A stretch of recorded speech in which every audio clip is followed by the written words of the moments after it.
After enzyme inducers, now we come to microsomal enzyme inhibitors. So again, there is a mnemonic to remember the names of important enzyme inhibitor drugs. What is that mnemonic? Vitamin K alone cannot produce enzyme inhibition.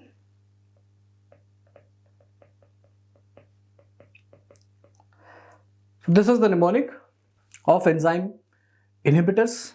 Vitamin K alone cannot produce enzyme inhibition. So V stands for valproate,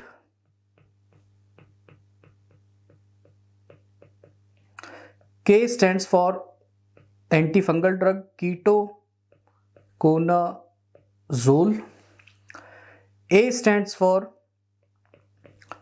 acute consumption of alcohol, C stands for a drug called as cimetidine,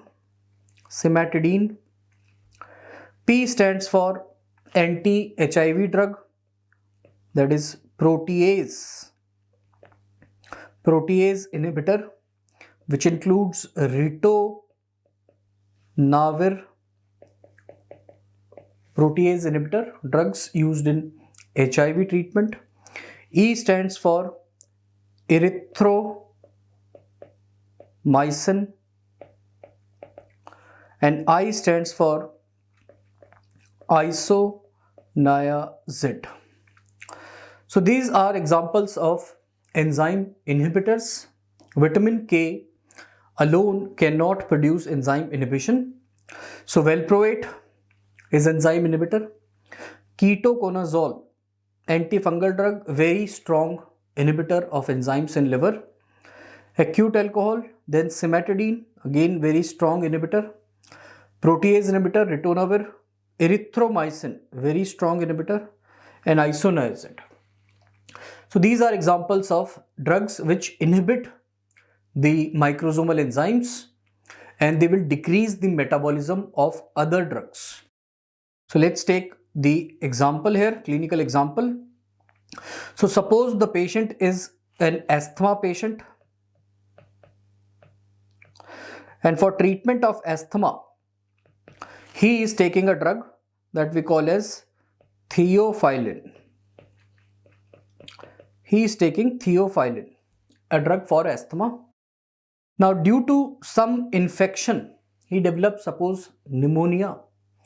And for treatment of that infection, he is also given erythromycin. Now, erythromycin, as I have told you, is enzyme inhibitor. It inhibits the metabolism in liver. So metabolism of theophylline will decrease, level of theophylline will increase, and it will cause toxicity of theophylline.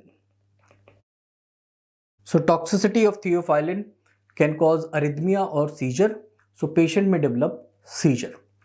So that is how enzyme inhibitor drugs inhibit the metabolism of any other drug, and that can lead to toxicity of that particular drug. So microsomal enzymes, as I've told you, can be induced or inhibited. These are examples of important inducers and important inhibitors. Okay. Now we come to a concept that is called as first pass metabolism.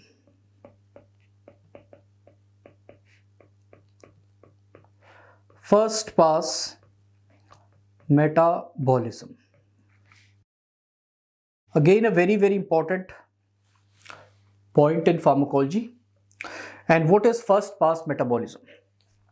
So to understand this, we will take an example. Okay. Suppose a drug X is given orally. Okay. So drug X is given orally. And how much is the dose given? Suppose we have given 100 milligram of the drug X orally. Okay. The question also says that 80% of the drug is absorbed from GIT. So oral absorption is given as 80%. One more thing is given in the question, that is the oral bioavailability. Oral bioavailability is also given in the question, that oral bioavailability of drug is 20%. So a new term comes to our attention, that is bioavailability. We have not yet discussed this particular term. So first of all, let's see what is bioavailability. What is the definition of bioavailability? So bioavailability is the fraction of dose that will reach the systemic circulation